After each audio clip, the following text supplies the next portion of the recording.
হ্যাঁ, নমস্কার। তো ভিডিও টাইটেল দেখে আপনারা নিশ্চয় বুঝতে পেরেছেন যে কী নিয়ে কথা বলবো।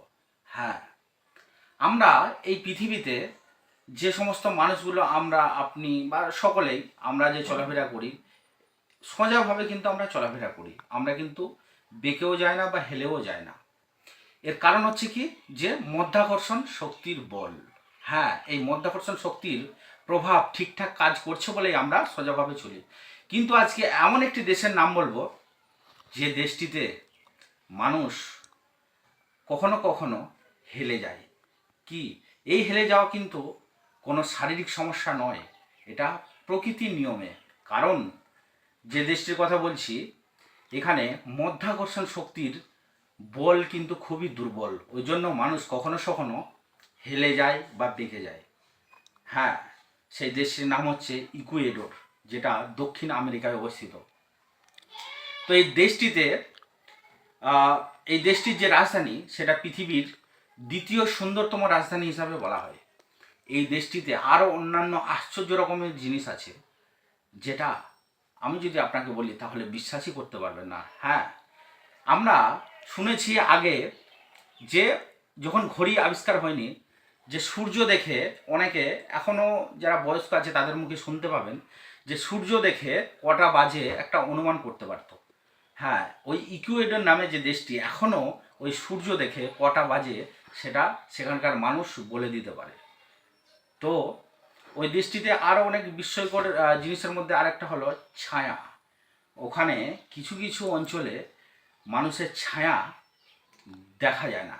ওখানে সূর্যের তাপ এতটাই প্রখর, কিছু কিছু জায়গায় সূর্যের ছায়াই আপনি দেখতে পাবেন না। হ্যাঁ, আরও কয়েকটা কথা বলি। ওই দেশটিতে দেখবেন কোনো উঁচু ঢালু জায়গা থেকে যদি জল বেয়ে আসে নিচের দিকে, তাহলে একটা ঘূর্ণনের সৃষ্টি হয়। কিন্তু ওই ইকুয়েডর নামে ওই দেশটিতে ওই ঘূর্ণন সৃষ্টি হয় না। সেখানে ডাইরেক্ট জল যখন উপর থেকে নিচের দিকে পড়ে, তখন নর্মালি কোনো ঘূর্ণনেরই সৃষ্টি হয় না। আর ওই দেশটিতে বড় বড় কচ্ছপ দেখা যায়। সারা বিশ্বের মধ্যে যত বড় বড় কচ্ছপ, ওই ইকুয়েডর নামে ওই দেশটিতে ওই কচ্ছপ দেখা যায়।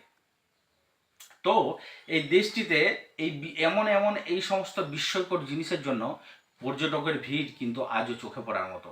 তো আপনারা চাইলেই ওই দেশটিতে যেতে পারেন।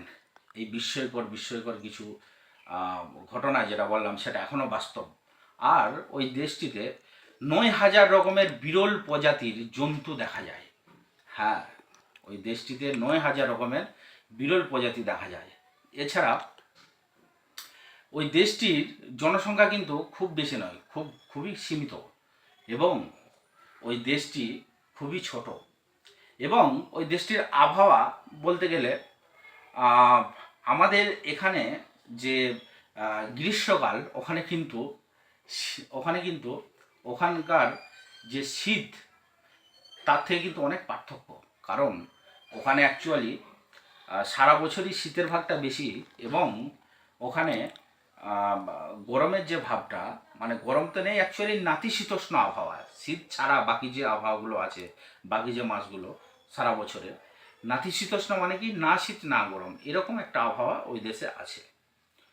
তো এই দেশটির সম্পর্কে আজকে আপনাদের কিছু তথ্য তুলে ধরলাম। তো ভিডিওটা যদি ভালো লেগে থাকে তাহলে প্লিজ চ্যানেলটি সাবস্ক্রাইব করে রাখবেন। আর এই রকম আন্তর্জাতিক বিভিন্ন অদ্ভুত অদ্ভুত ঘটনা এবং বিভিন্ন রকমের খবর দেখতে এই চ্যানেলটি চোখ রাখতে পারেন।